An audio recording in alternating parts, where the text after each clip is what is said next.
আচল কথাটো হ'ল কি আপোনালোকে জানে মই টেঙাখাটৰ গাঁৱৰ পৰা ওলাই গৈ মই দুলীয়াজানৰ ব্যৱসায় সূত্ৰে আছিলোঁ। সেই সূত্ৰে মই ৰাজনীতিত জড়িত হ'লোঁ। ৰাজনীতিত জড়িত হৈ আজি বিজেপি কৰি থাকিলোঁ বহু বছৰ। আপোনালোকে সেইটোও গম পাই চাগে। লাষ্টত দেখিলোঁ বিজেপিয়ে যিটো নীতি ভৰিয়ে মোহাৰি যি কাৰ্য কৰিব লৈছে সেইখিনিক আমি খুব সফলভাৱে ল'ব নোৱাৰিলোঁ। আৰু আমি বিজেপি প্ৰথম আমাৰ দাবী আছিলে কি আমি ভয় ভাবুকিক বিনাশ কৰি আমি এটা দল আগুৱাই লৈ যাব লাগিব। সেই দলটো হৈছিলে আমাৰ বিজেপি দল।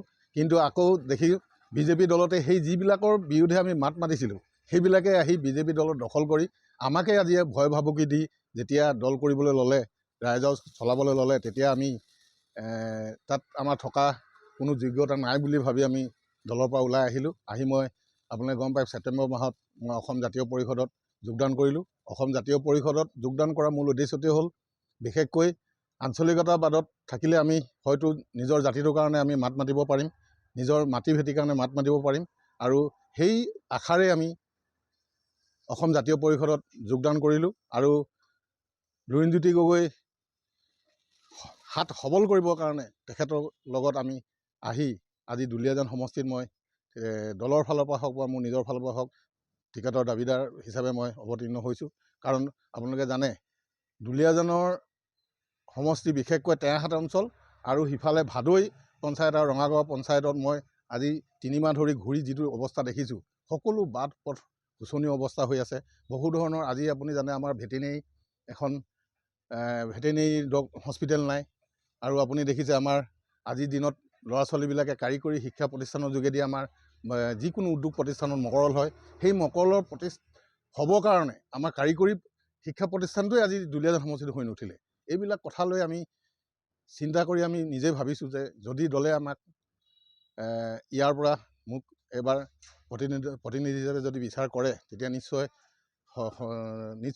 টেঙাখাট অঞ্চলটোৰ লগতে গোটেই দুলীয়াজান সমষ্টিটোৰ সমস্যাবিলাক মই আগুৱাই লৈ যাব পাৰিম। সেই আশাৰে মই আজি এই দলৰ পৰা মই টিকেট বিচাৰিছোঁ। আপোনালোকে জানে মই 16 চনত বিজেপিৰ পৰাও টিকেট বিচাৰিছিলোঁ, কিন্তু বিশেষ কাৰণত হওক বা যোগ্য বুলি নাভাবি মোক সেই সময়ত টিকেট নিদি বেলেগ এজনক দিছে। সেইটো আমি বেয়া পোৱা নাই। কিন্তু এতিয়া যি দেখিছোঁ গোটেই দুলীয়াজান সমষ্টিত ভিতৰে ভিতৰে ঘূৰি দেখিছোঁ আমি দুলীয়াজানৰ বহু সমস্যা আছে। অকল বাট পথৰে নহয়, শিক্ষা ব্যৱস্থাৰ ওপৰতো আছে। মই ক'লোৱে পশু চিকিৎসালয়ৰ ওপৰত আছে, কাৰিকৰী শিক্ষা প্ৰতিষ্ঠানৰ ওপৰতো আছে। এই সকলোবিলাক চাই আৰু অলপ আগতে মই এটা কথা আপোনালোক কৈছিলোঁ, আজি আমাৰ টেঙাখাটৰ পৰা বহু দিনৰ পৰা বহুত যুৱক যুৱতীয়ে নেশ্যনেল ইণ্টাৰনেশ্যনেল গেমছত সোণৰ পদকৰ পৰা ব্ৰঞ্জ পদক, ৰূপৰ পদক সকলো পাবলৈ সক্ষম হৈছে। কিন্তু তাত সেই অনুপাতে উপযোগীকৈ আমাৰ এখন খেলপথাৰ ইয়াত নাই, এটা ভাল ষ্টেডিয়াম নাই, ইনডোৰ ষ্টেডিয়ামৰ কথা নকওঁৱেই, আউটডোৰ ষ্টেডিয়াম এখনো আজিলৈকে হৈ নুঠিল। এই সকলোবিলাক সমস্যা হয়তো মোৰ আশা আছে এইখিনি যদি হয়, মই যদি দলে যদি মোক এবাৰ বিবেচনা কৰে নিশ্চয় এইখিনি কাম কৰি মই আগুৱাই লৈ যাব পাৰিম বুলি আশা ৰাখিছোঁ। আচলতে কি হ'ল, আমি দুলীয়াজানত বিশেষকৈ 3টা দলেই আছে, ৰাইজৰ দল আৰু অসম জাতীয় পৰিষদ আৰু কংগ্ৰেছ। সকলোৱে নিজৰ নিজৰ ভেটি সবল কৰিছে। কিন্তু এটা সময়ত গৈ আমি গোটেইকেইটা মিলি যিটো এলায়েন্স বুলি কয় মিত্ৰ দলত এজনকে টিকেট দিব, সেইটো আমি জানো। গতিকে আমি সেই ক্ষেত্ৰত আমি সকলোৱে হাতত হাত ধৰি আগবাঢ়ি লৈ যাব লাগিব সমষ্টিটোৰ কথা চিন্তা কৰি। আৰু তাত আমাৰ কোনো ধৰণৰ হেৰি নাথাকে, সেইটো মই দৃঢ়তাৰে ক'ব পাৰোঁ। সকলোৱে তেনেকৈ যোৱাকালিও মই শুনিছোঁ, মানে নিউজতো পাইছোঁ, সকলোৱে হাতে ধৰি আগবাঢ়ি যোৱা কথাটো তেওঁলোকে স্বীকাৰ কৰিছে। আৰু তেনেকৈ আগবাঢ়ি গ'লেহে আমি কিবা এটা কৰিব পাৰিম।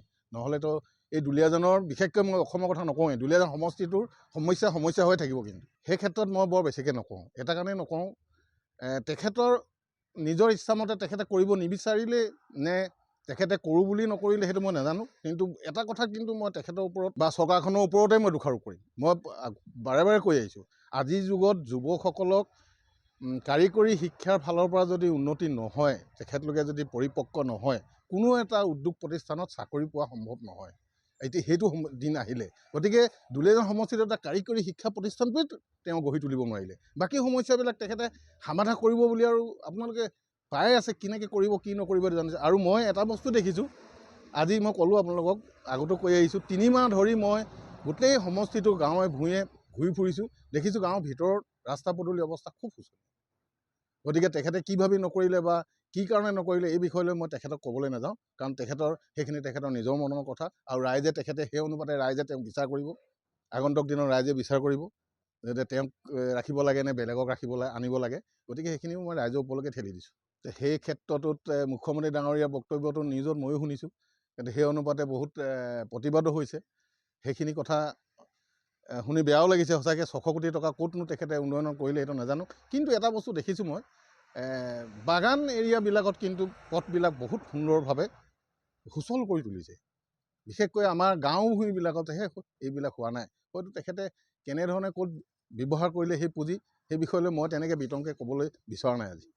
সেইটো ক্ষেত্ৰতো একাষাৰে ক'ব লাগিব, হয় বিধায়ক এজনৰ দৰমহাটো চাই তেখেতৰ সেই বৃহৎ অট্টালিকাটো যেতিয়া যদি সঁচা হয়, তেতিয়াহ'লে তেখেতে দুৰ্নীতি লিপ্ত আছে বুলি মই ভাবোঁ।